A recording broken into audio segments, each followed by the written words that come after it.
Hi guys, welcome back to the channel. It's your favorite, the Miloka, and I'm back with another exciting video. So in today's video, we'll talk about how disqualifying ourselves can take us away from God's blessings. So if you're interested in this topic, make sure you stick with me till the very end.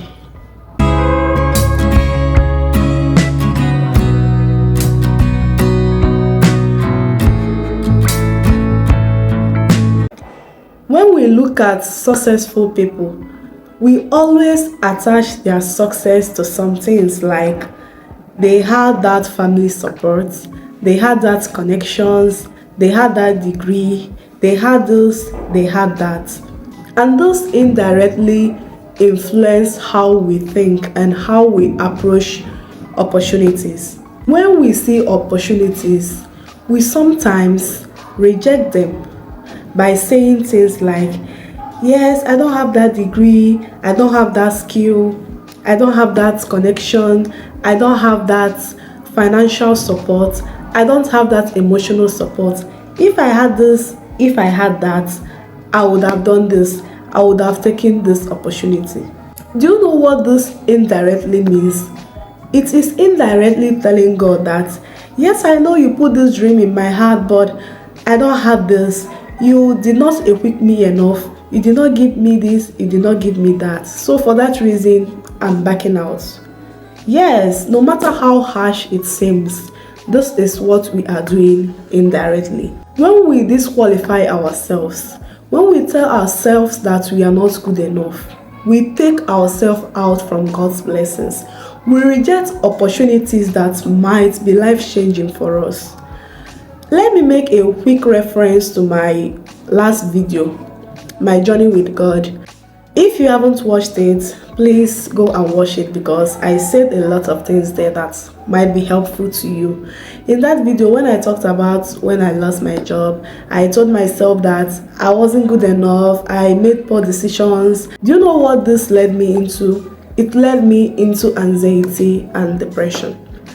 Because I disqualified myself. I told myself that I am not good enough, that no matter however I say it, I am not good enough. So stop disqualifying yourself. Stop telling yourself that you are not good enough. That's the reason why God allowed you to be in that path. Now let's go to the story of Gideon. Let's go to Judges 6 verse 14 to 15. So it says, Jehovah faced him and said, that is, God faced Gideon and said, go with the strength you have. This is what God is telling you and I. Go with the strength you have. God is saying, in other words, yes, I know that you don't have that qualifications. I know you don't have that connections. I know you don't have that financial support. I know you don't have this. I know you don't have that. But go with the strength you have. So let's read further. It says, go with the strength you have, and you will save Israel out of Midian's hand. Is it not I who send you? God is saying, is it not I who send you? Is it not I who put that dream in your heart? Is it not I who sent you? Now, let's look at Gideon's response, because sometimes we feel that these people here are extraordinary people. They are people like us. They think like us. They act like us. Now, let's see Gideon's response. So Gideon said in verse 15, Gideon answered him, pardon me, Jehovah. How can I save Israel? Look, my clan is the least in Manasseh. Now Gideon is disqualifying himself. Now Gideon is telling God that I am the less. Gideon is telling God, I don't have that degree. I don't have that skill. I don't have that connection. I don't have that family support. I don't have that financial support. I don't have that emotional support. Now Gideon went further and said, and I am the most insignificant in my father's house. Gideon is saying, I am the least in my father's house. I am the most insignificant. I don't have any skill. I can't speak so well. I am not tall. I am not this. I am not that. But what did God told Gideon? God told Gideon to go with the strength you have. It is I who sent you. So God is telling us, go with what you have. It is Him who sent you. Let's go to the story of Joseph. Joseph was born into the family of Jacob. And you all know Joseph as a dreamer. When Joseph had his dreams, he told his siblings, look, I had this dream. You all were bowing down to me. His siblings were like, how can we? In other words, his siblings are saying, how can we? We are more qualified than you. We have that support, we have that degree, we have this, we have that. So it is not possible for us to bow down to you. What did Joseph do? He did not back out. He did not say, God, I know you put this dream in my heart. I know you said this to me. I know you can do this, but look, I can no more do it. Look, I am not equipped. Look, I don't have that degree. Look, I don't have that support. I don't have this. I don't have that. Joseph did not do any of this. Instead, he still remained faithful to God. Instead, he still believed in God. Instead, he still qualified himself because he knows that God is the one that sent him. When Joseph reached Potiphar's house, he was framed. He was sent to prison because of a sin he did not commit. What did Joseph did? Joseph kept on believing in God. Joseph kept on believing that it is God who sent him. When it was time for God to grant his heart desires, when it was time for him to go and occupy that spot, let's quickly go to Genesis 41 verse 38 and see what happened to Joseph. So Pharaoh said to his servants, at this point, Joseph interpreted Pharaoh's dream and told Pharaoh that they need a man who is wise. They need a man who is qualified for that position. This is Pharaoh's answer to what Joseph said. So Pharaoh said to his servants, can another man be found like this one, in whom there is the Spirit of God? What is happening here? Pharaoh said that there is no other person that can take that spot because it is now Joseph's time. Don't worry about where you are. Don't worry about what's going on with you. Just know that when it is your time, it will happen. Even though you don't have that qualifications, even though you don't have that degree, even though you don't have that skills, even though that you are not the best in the room, when it is your time, you are going to occupy that spot. Don't feel like, yes, the entertainment industry is now filled up with musicians, with actors and all of that. Your spot is still there. Yes, your spot is still there. It is for you to look within yourself. It is for you to look at the strengths you have and know that God is the one that sent you. What kept Joseph going all this time? Joseph never gave up on God.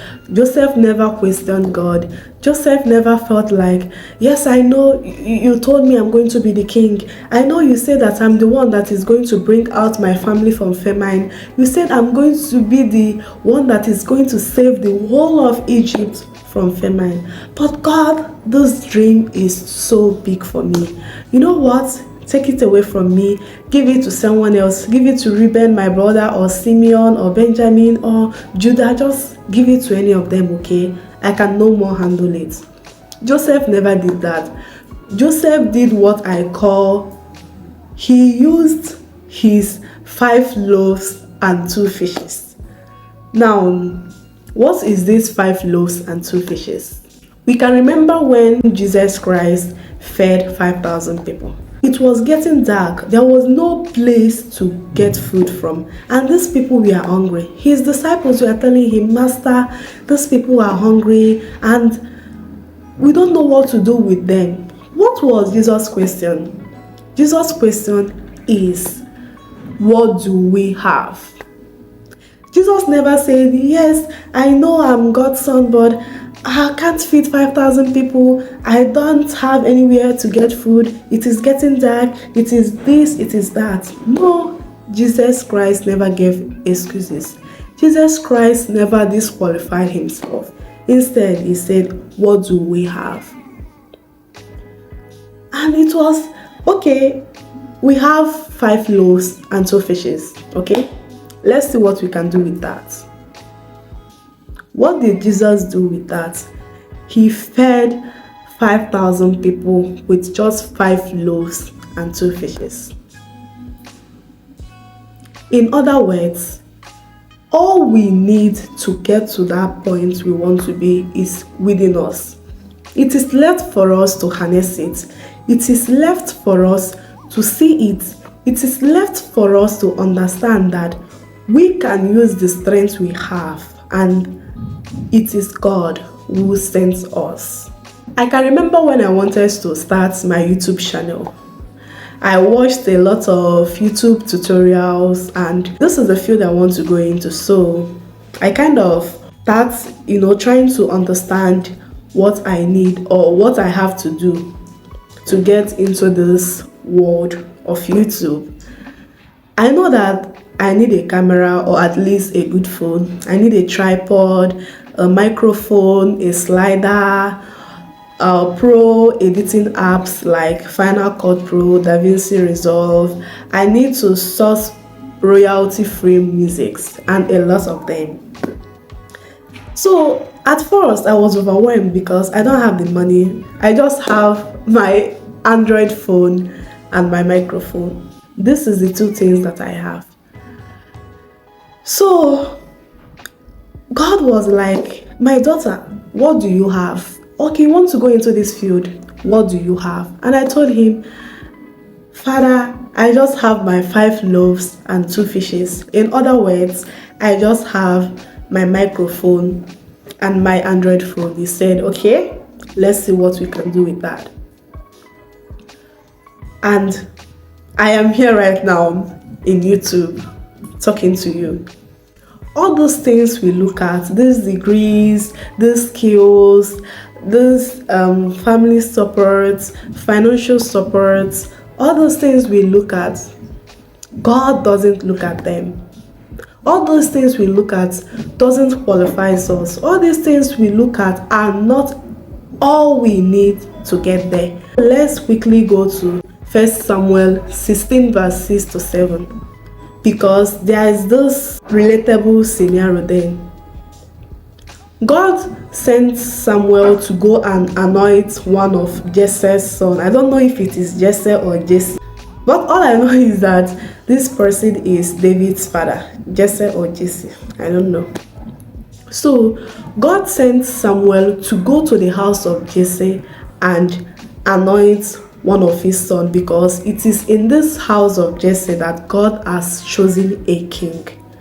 But Samuel did not know who exactly God chose. When he reached there, God is going to direct him to know the right person. So Samuel went forth. When he came to the house of Jesse, now let's read 1 Samuel 16 verse 6 to 7, and let's see what happened there. As they came in and he saw Eliab.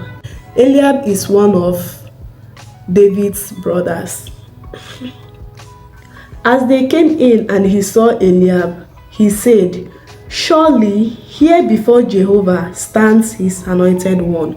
So he saw the person who he think was qualified. He saw the person that has that degree. He saw the person that has that skills. He saw the person that has that connections, that has that family support. And let's see what God said about this person. Verse 7 says, but Jehovah said to Samuel, do not pay attention to his appearance and how tall he is, for I have rejected him. For the way man sees is not the way God sees, because mere man sees what appears to the eyes, but Jehovah sees through the heart. What is this place telling us? Samuel saw the person who he thinks was qualified, who has all he needs, but God says, no, this is not my chosen one, because God sees through the heart and not in appearance. You might not have it all. Yes, I want to be a model, but I'm just 5 feet 1 inch tall. I want to be this, but I am not eloquent in speaking. I want to be this, but I don't have those. God doesn't look at all of that. Do you know what God said? God said, use the strength you have, for I am the one that sent you. Everything we need is within. Okay? I want us to stop rejecting opportunities. I want us to stop backing away from opportunities because we think we don't have all those things. Let me tell you one thing. God is the one that blesses us. Not those skills, not those degrees or qualifications we can think of. No. God is the one that blesses human beings. So if we can understand, if we can believe that He's the one that sent us, if we can believe in using our 5 loaves and 2 fishes, if we can believe in using the strength we have, we are going to get there. It's just a matter of time. I know we always think, yes, if I get that promotion, things are going to be easier. If I get that degree, things are going to be easier. In our eyes, in the appearance, in the physical, it looks as if we have those things, it's going to be easier for us. But just like God told Samuel here, I know he's tall, I know he has that degree, I know he has that connections, but guess what? I don't see through the physical. I don't qualify through the physical. I see through the heart. So I want us today to stop judging ourselves. I want us today to stop rejecting opportunities because we think we are not qualified. I want us to listen to what God told Gideon, that I am the one that sent you. Use the strength you have. Let's look at the story of Moses. When God called Moses, Moses was like, yeah, Father, I know you called me, but I'm not good at speaking. God was like, okay, I know you are not good at it, but I called you for this, and you are the only one that will be in this position. This spot, no one will occupy that. What did God did? God provided Aaron for him. If we can go to him, if we can go to him with the 5 loaves and 2 fishes we have, if we can go to him believing that he's the one that sent us, if we can understand that God is the one that blesses us, that we don't need those qualifications before we can have his blessings, because God sees through the heart. Okay? Don't be like me some time ago who told myself, I am not qualified. No. I want us today, I'm telling myself and I'm telling you as well, I want us today to cultivate the habit of knowing that God qualifies us. When we see opportunities, let us grab it with our 2 hands and know that it is God who sent us. So guys, we have come to the end of this video and you can see me beaming with smile. I'm so happy to make this video for you because I battled with this a lot, and when I kind of start understanding it, even though I can't really say I'm perfect in it, but it's a journey and it's a never-ending one. So when I came across this, I felt like, let me share it with my community because I know that a lot of us would be battling with same thing. So I hope this video was helpful, it was resourceful, informative, and educative as well. So if you have any topic you want us to talk about in this channel, feel free to tell me that in the comment section, okay? It's your favorite Demi Loka, and it's been great with you guys. Please guys, don't forget to like, share, comment and subscribe. It helps the channel and it helps me as well, okay? Until next time, Don't forget to stay positive and stay cheeky. Bye.